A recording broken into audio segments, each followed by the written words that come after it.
try and do it in less than 60 minutes. Coffee's important too, isn't it?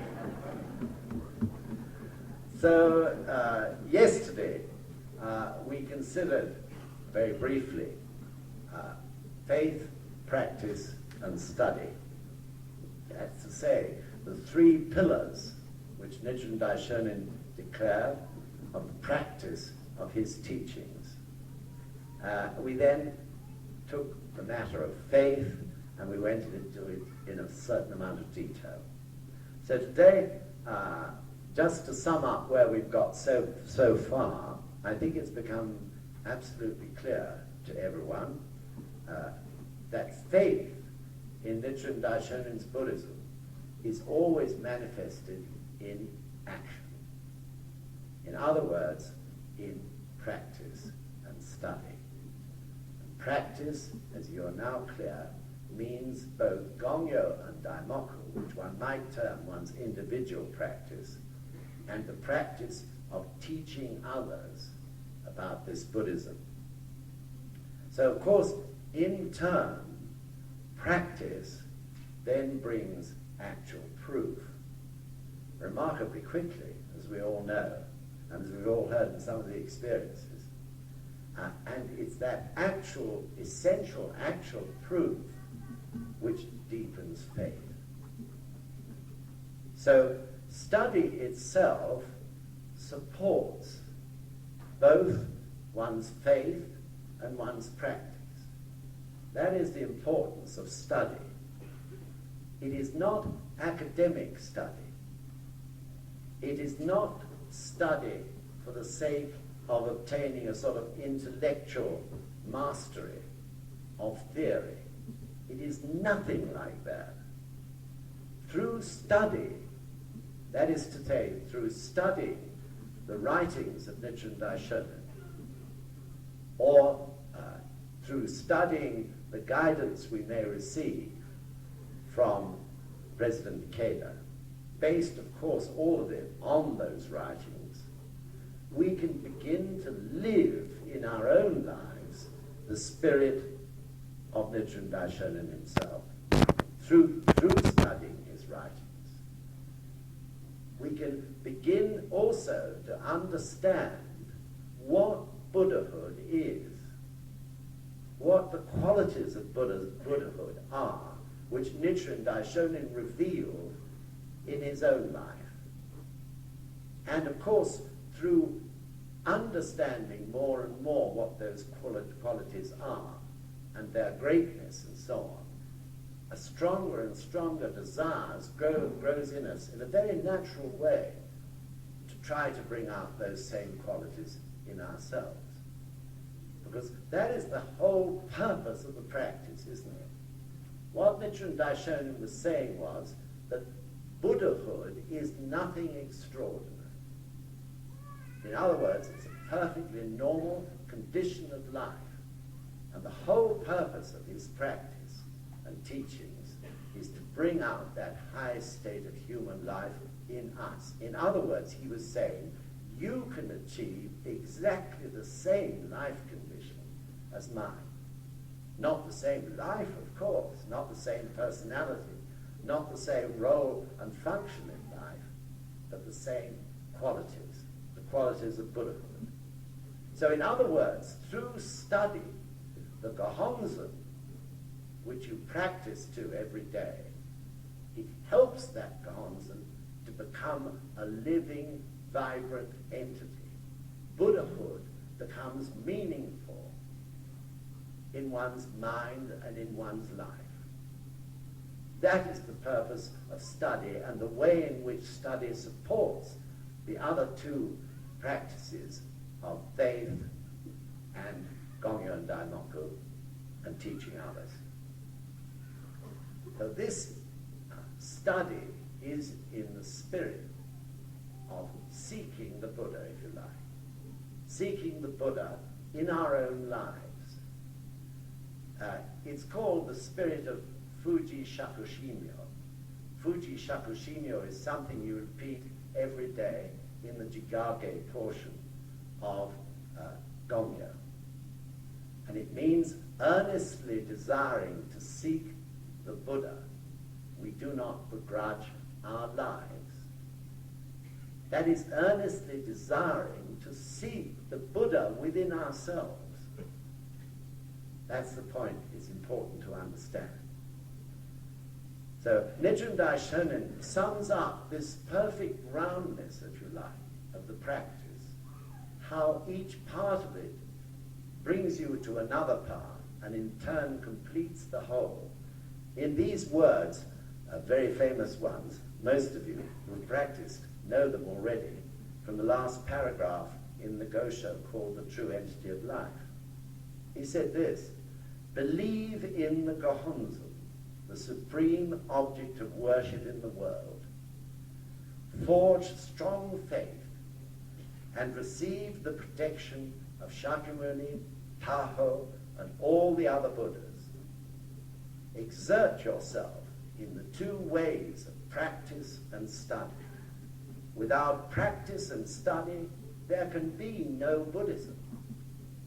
You must not only persevere yourself, you must also teach others to the very best of your ability.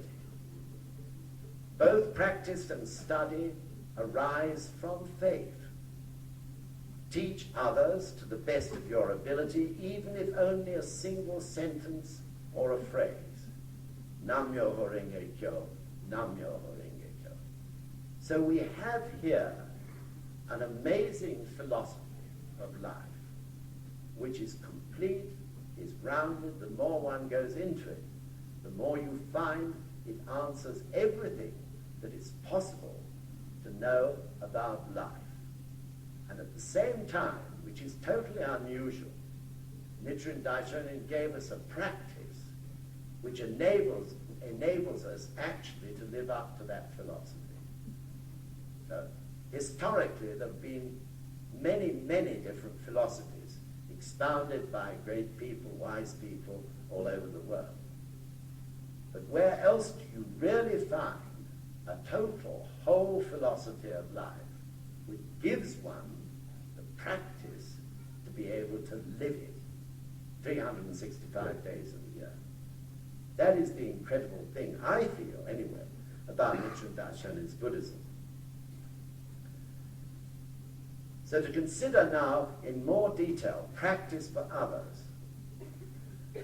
Of course, yesterday we talked about the individual practice of Daimoku, but even that in itself is practice for oneself as well as practice for others, because we chant Daimoku not just for our own desires and prayers and wishes, but also, of course, for the sake of other people. Again, everything in Buddhism is perfectly rounded. So in terms of practice for others,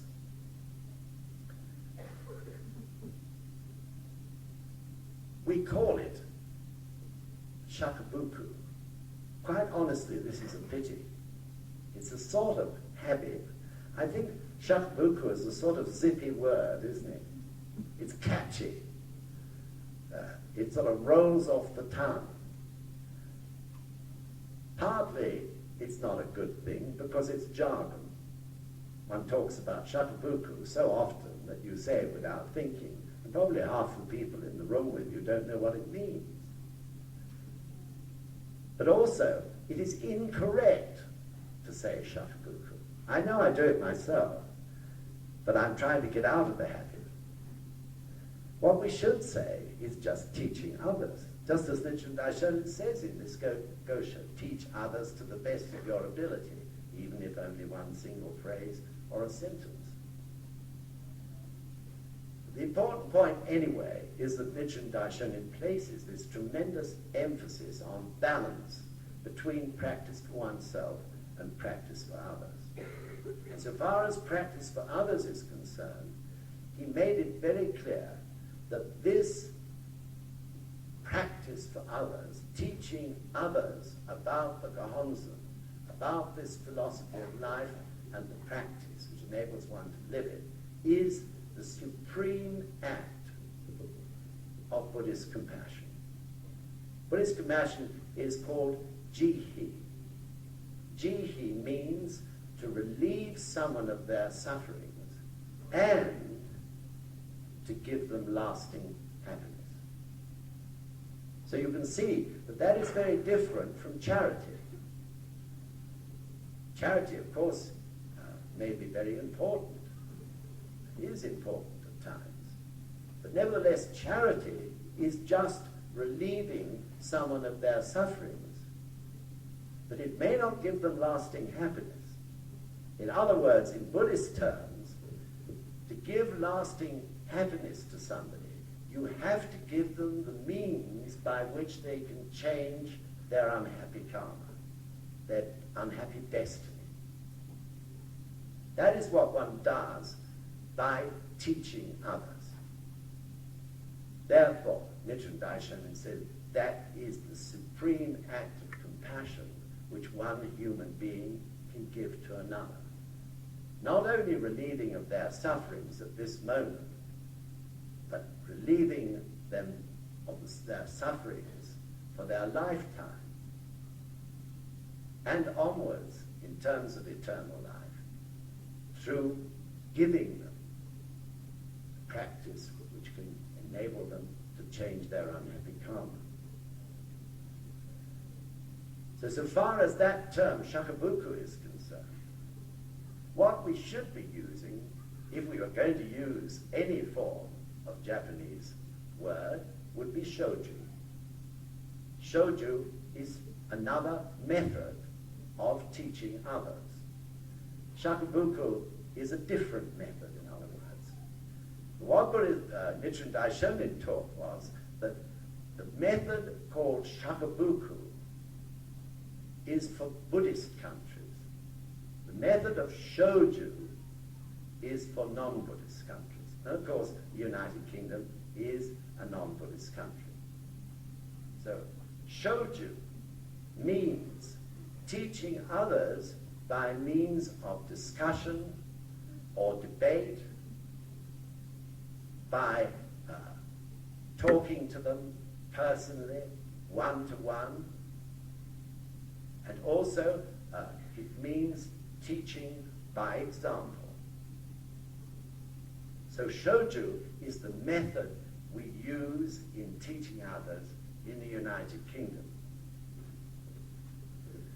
Shakubuku is, in a sense, too, a dangerous word, because it can very easily lead to misunderstanding for anyone who takes the trouble to find out what its exact meaning is. The exact literal meaning of shakubuku is to break and discard. It sounds awful, doesn't it? Give you shivers up and down your back. To break and discard. It doesn't mean to break and discard physically, of course. What it means is, in terms of religion, what it means is to break attachments to something which is wrong. And in the process of that breaking, allowing the poison to run away and be discarded at last from that person's life. So it's very difficult, probably, for us to visualize what it is like to live in a Buddhist country in which your family have lived also for generation after generation after generation. And especially in the Orient, family ties are still extremely strong. I wish they were stronger in this country. But in the process of having those strong family ties, there is therefore a tradition that has existed for hundreds and hundreds and hundreds of years, and indeed has been encouraged by the authorities of Japan, because it keeps order and stability. There has been a tradition that members of the family inherit and adhere to the religion of their forefathers.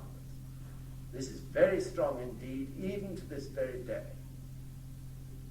Therefore, This is one example of the extremely strong attachments that exist amongst people in Japan and elsewhere in the Far East,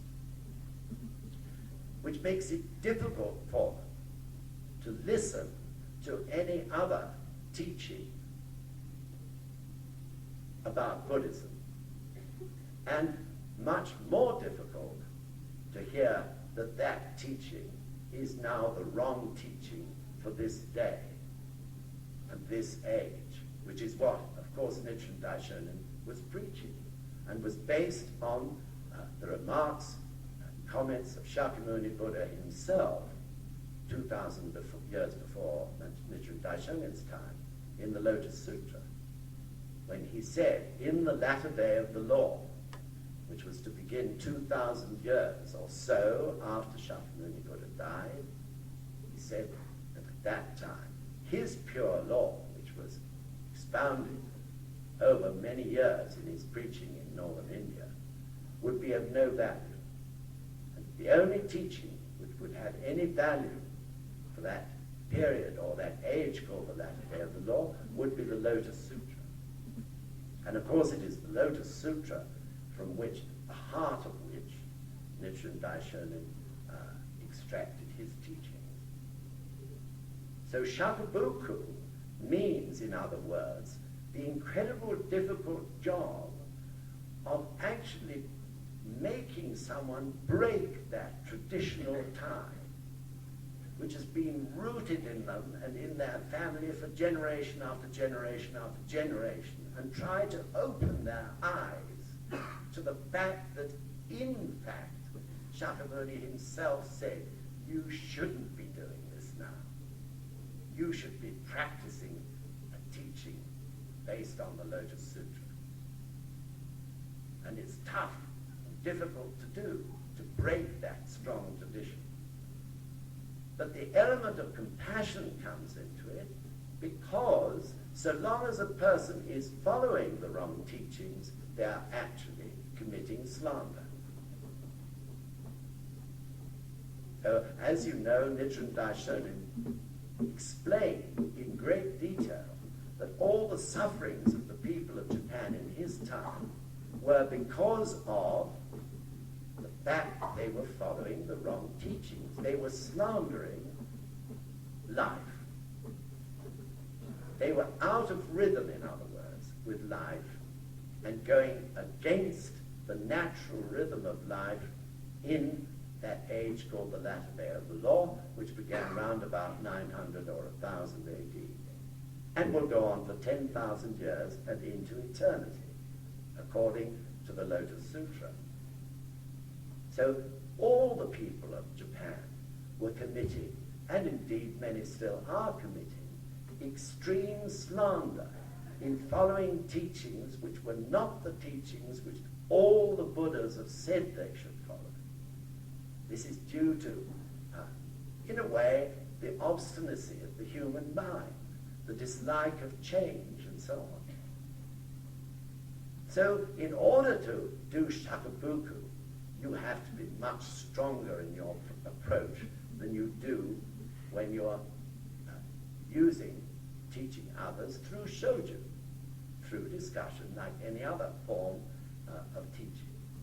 You are actually having tried to break through that great crust of traditional feelings in order to prise their eyes open and even bring them to begin to listen. That is what shakubuku means, and that is what break and discard means. On practicing the Buddha's teachings, which if you want to check later is in volume 1, on page 100, Nichiren Daishonin said this: "This is the age of conflict in which the pure law has been lost." In other words, that is the latter day of the law, which Shakyamuni Buddha said was the age of conflict and great distress and human suffering. This is the age of conflict in which the pure law has been lost. Moreover, in this evil country, the ruler, his ministers, and even the general public are without exception tainted by slumber. In another brochure, Nichiren Daishonin pointed out that Japan, because it was so filled with the three poisons of greed and anger and ignorance, was the perfect place for the true law to appear.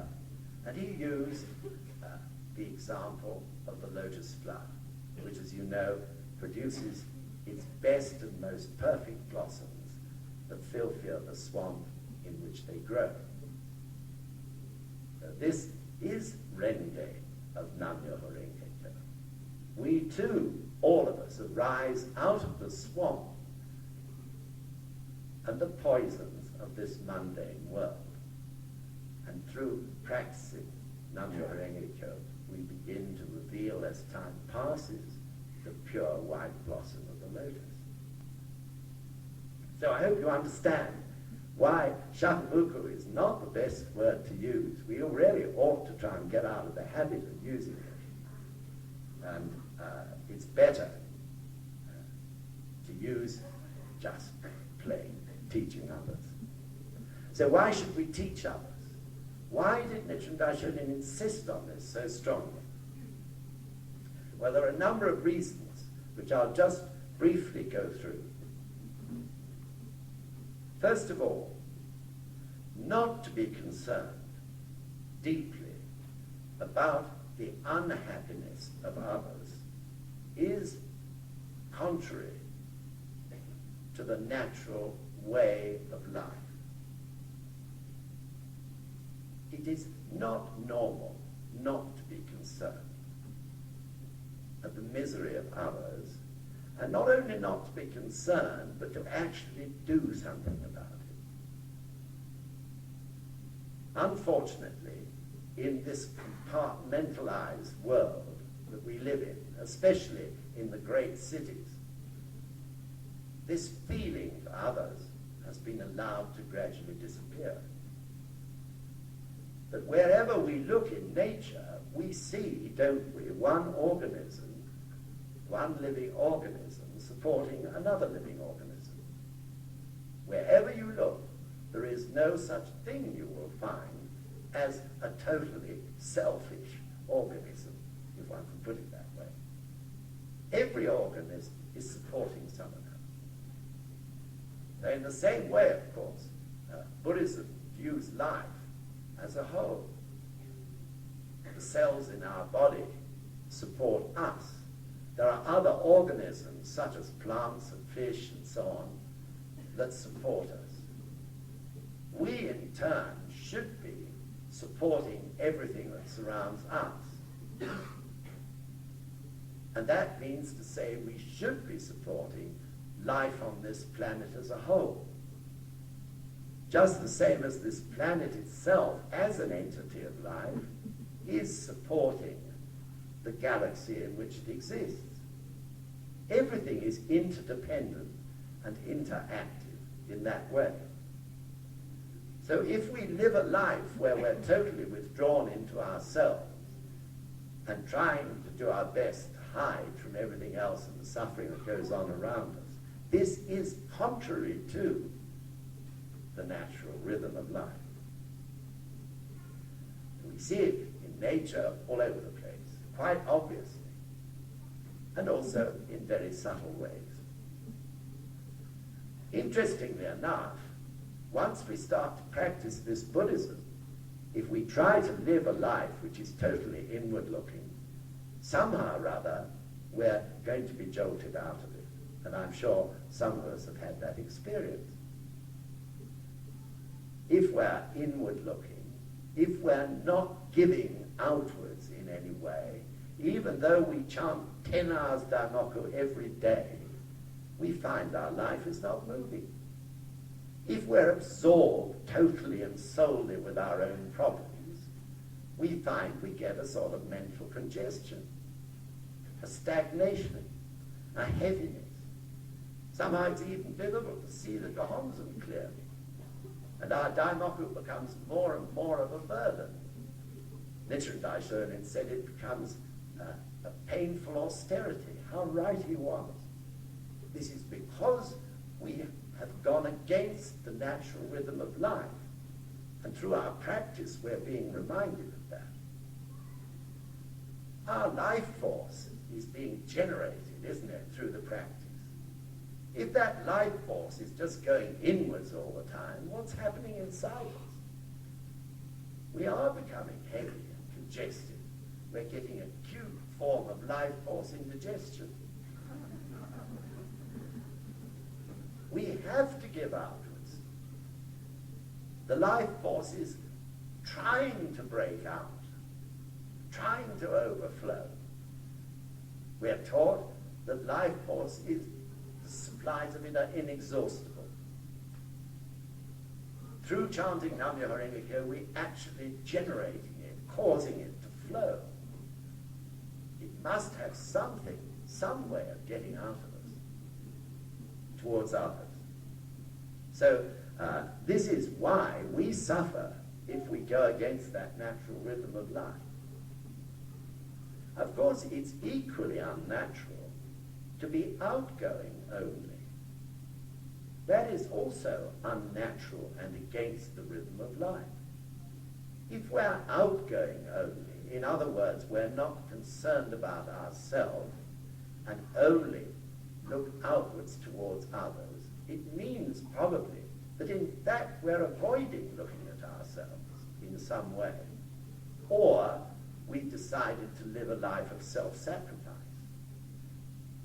And in Buddhism and in life in general, Nichiren Daishonin's teachings were that there should never be any such thing as self-sacrifice. Self-sacrifice is negative. What should happen is that everyone is able to live and support each other so that self-sacrifice is unnecessary. So interestingly enough, for example, one may find a number of wonderful people who have discovered that they are able to heal others. But on quite a number of occasions, I've found that such people's own lives, and possibly even their health, are in an extraordinary mess. The reason for that is that they're giving their life force outwards all the time. And they're not using that life force in order to maintain their own personal health, happiness, and good fortune. So always Buddhism is seeking that middle way, that way of perfect balance. A perfect balance of both inwards and outwards. That's one reason why we should teach others. It pulls us out of ourselves and out of our selfishness and our self-absorption and egocentricity and makes us go outwards.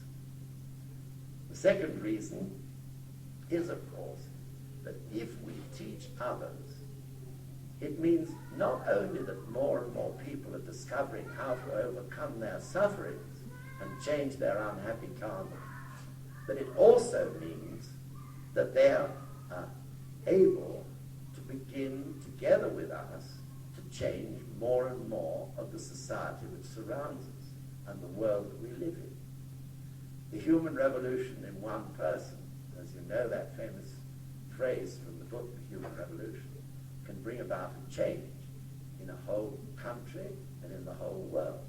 The more people who are practicing this Buddhism will inevitably bring about that human revolution, which is taking control over those negative and destructive aspects of human life, which are the cause of all the ills we see in the world today. The cause of war, the cause of violence, the cause of pollution, the cause of destruction of the environment. All these things arise from the destructive, negative aspect of human life. Human beings do it all. Therefore, the more we teach others, the more there are people in society who are doing their human revolution and inevitably bringing about change for the better in society of this country and the whole world. A third reason is that through teaching others, we change or hasten the change of our own unhappy karma. Practice for oneself, practice for others.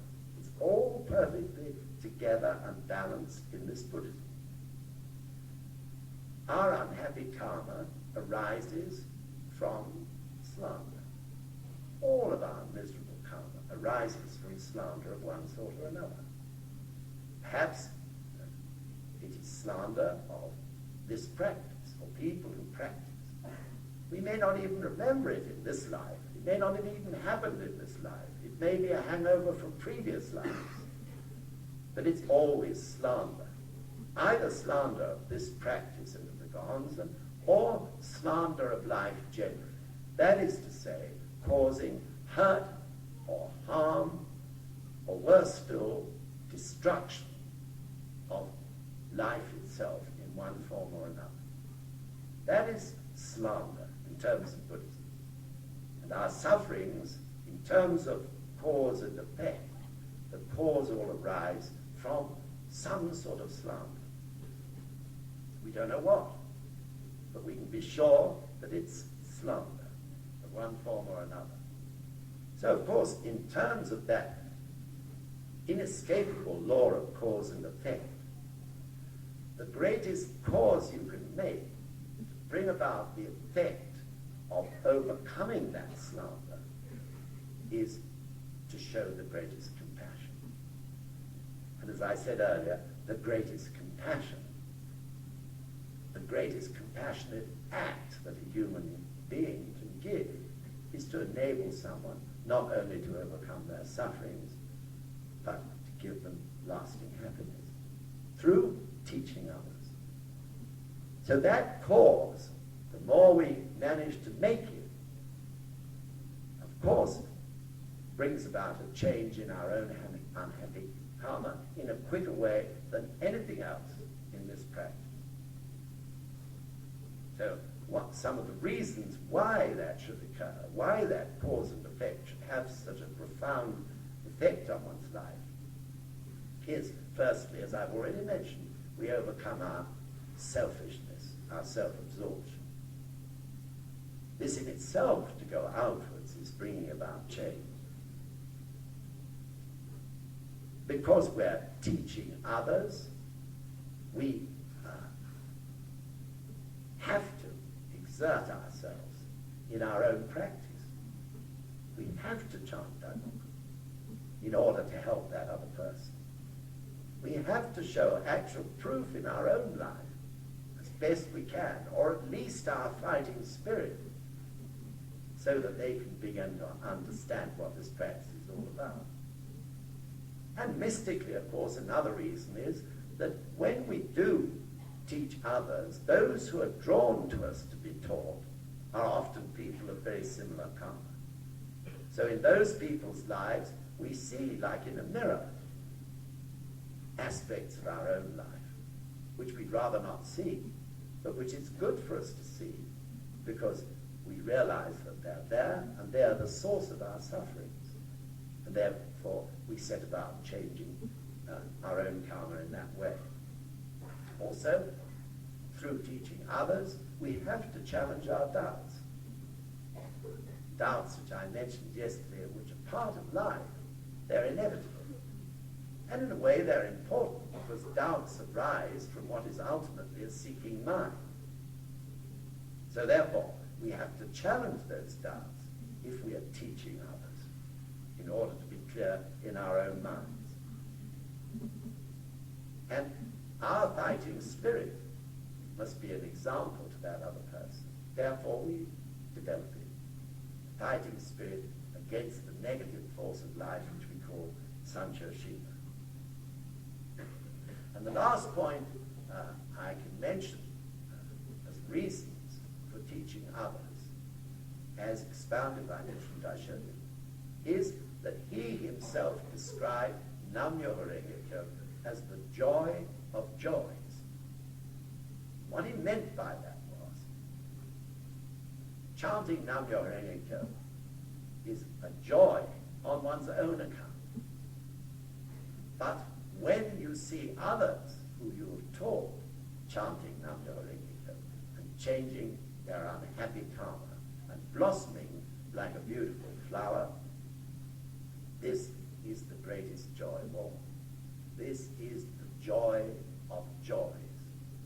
And there's no doubt all of us here who have taught someone else, who have seen them begin to grow and blossom, can fully appreciate that in the depths of their hearts, I know.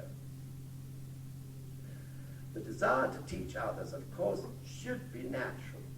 But because we have karma, and because we have a negative force running in our lives, as all human beings do, often we don't feel that it's natural at all. We may be apprehensive about it, we may be shy about it. We may say to ourselves, why should I bother? Why should I exert myself in that way?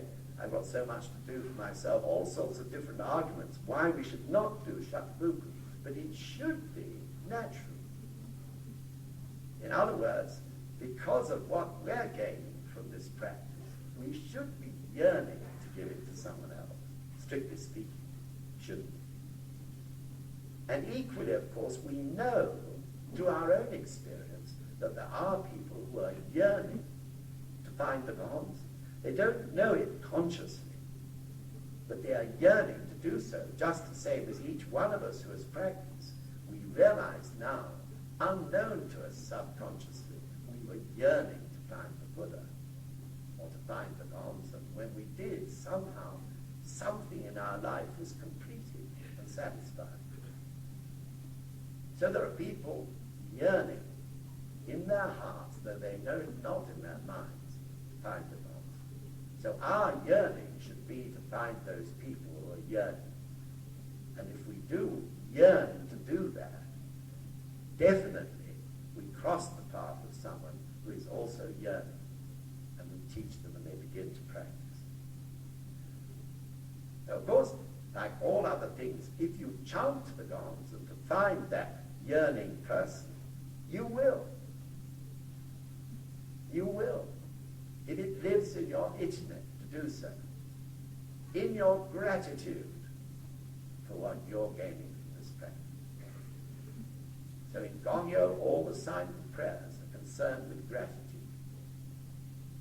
If we use those silent prayers and try to make them live and not just repeat them like a parrot, then they'll do what they're meant to do, which is to activate our gratitude every day, morning and evening, which in turn will inevitably overflow into the desire to do shakubuku, to teach someone else. You will find that person who is yearning to find the Gohonzon. So, on the other hand, Buddhism is realism. Buddhism understands life. Buddhism is all about life. Buddhism isn't separate from life. Therefore, Buddhism, or the Buddha, completely understands the difficulties and inhibitions we may have about doing shakubuku. Nichiren Daishonin said very carefully, teach others to the best of your ability. Now, we all have different abilities. Some of us are good at this, and others are good at that. So if we find it difficult for some reason to be outward going and to do everything possible to teach someone else about this Buddhism, there are many other ways we can take action which is at least partially helping or teaching others. We can make sure to always support our discussion.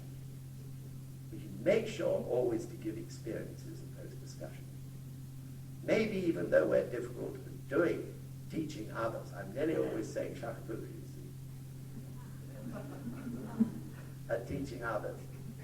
You may be very good at explaining what Nam-Myoho-Renge-Kyo is, or what the Gohonzon is. There are many ways we can contribute. You can make tea after the meeting. That's an act towards teaching others, or spreading the teachings. You can take on the job of distributing UK Express. That is an act of teaching others, and so on. It's all part of the process of shoju. And of course, the more of those lesser causes you make towards teaching others, towards Kosen Rufu, in other words, the more you will get your ultimate dream of being able to lead somebody to the gods. So I'd like to just mention before I close that the master and disciple relationship too is entirely a matter of teaching others. Entirely a matter concerned with the transmission of the heritage of this great law of Nam-Myoho-Renge-Kyo beyond oneself into the future. The master and disciple relationship is nothing else but someone who has experience of this practice. And through that great experience over many, many, many years, being able to give all they know to someone else who is a follower and is called, sometimes a little misleadingly in the English language, a disciple, because there are so many connotations of the word disciple. But nevertheless, a disciple is a close follower. The master is the teacher. Not a master like a schoolmaster, but a teacher of life. And this teacher gives everything that they know to others, in the hope that those others are able to grow, and develop, and blossom into wonderful, capable, great people for the future peace of this world.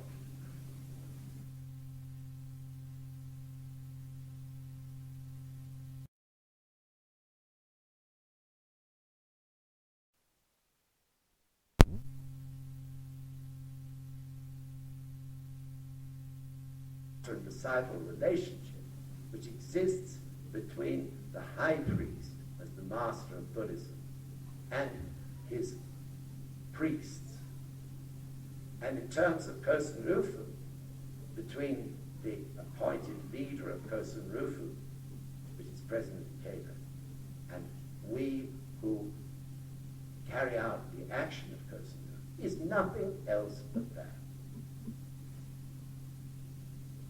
Master or the teacher giving us all he knows, or all she knows, so that we have every opportunity of blossoming, standing alone strongly, and taking over, especially this is important for younger people, in the future. As you all know, President Ikeda has worked now for more than 30 years as president. And he has worked night and day. Unless he passes on all that he's gained to someone else, everything that he has done is wasted. His whole life will have been a waste of time. When great men like Churchill and de Gaulle, for example, die, where are their disciples? What did they pass on to anyone else? Where do we see someone who is also trained by them and who is becoming greater than them? We don't. That is the difference between the existence of a principle of master and disciple relationship and the non-existence of one. Unless there is a disciple who can carry on the heritage of this true law to the next generation, and the next generation, and the next generation, everything is a waste of time. Kosen Rufu can never be achieved the world can never become a great and happy and wonderful place to live. That is why there's a master-disciple relationship. Nothing else in it than that. And of course, from the point of view of the master, there is no more wonderful, no greater joy in this world than for him to see the disciples blossoming and becoming happy and filling their lives with good fortune and doing their work for the great cause of Kosen Rufu, and knowing, therefore, that he will be able to die and everything will go on until that Kosen Rufu is ultimately achieved. Of course, then it has to be maintained forever into eternity. So this process of transmitting the heritage of the true law from one person to the next, which is actually at its prime point, the master and disciple relationship, must continue, and therefore is vital, is the lifeblood of the whole of Nichiren Daishonin's Buddhism, and the prime point of it all. So I hope through that short talk, not so long, not 60 minutes I don't think yet, I hope that I've made clear why teaching others is so important. And of course, how and why through teaching others we get such incredible joy. Anyway, my joy is also incredible at being here for this weekend. I think it's been fabulous. I hope you do too. I've thoroughly enjoyed every minute of it. And I'm sorry I've got to miss the last 2 hours, but I have to leave after lunch and go off back to Tapler with Mitsuko.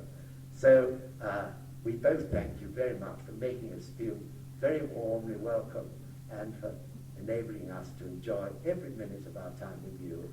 Thank you very much indeed.